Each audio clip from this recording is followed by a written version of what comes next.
2 minutes pour comprendre SEPK. Est-ce que vous en avez déjà entendu parler? Je suis avec le docteur Emmanuel Le Cornet-Sokol. Vous êtes auteur de Et si c'était hormonal? Qu'est-ce que c'est que ce fameux SEPK?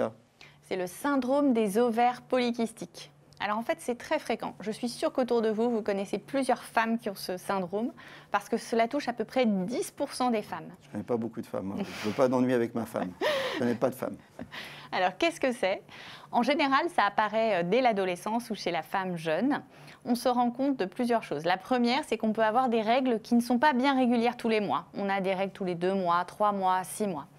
La deuxième chose, c'est qu'on peut avoir des signes d'hyperandrogénie. Ça veut dire quoi? Ça veut dire que le corps va se mettre à fabriquer un petit peu plus d'hormones masculines que ce qu'il devrait. Et donc, on a un peu d'acné, on a tendance à perdre ses cheveux, on peut avoir un excès de pilosité sur des zones où on n'est pas censé en avoir, par exemple au-dessus de la lèvre supérieure chez les femmes.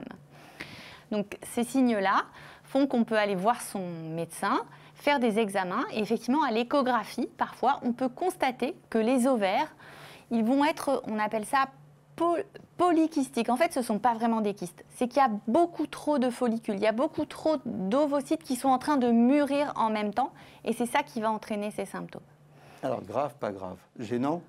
Alors, ça peut être gênant, ça peut avoir plusieurs conséquences. Déjà, si on a de l'acné, des poils, ça peut être assez désagréable, ou quand on n'a pas ses règles régulièrement.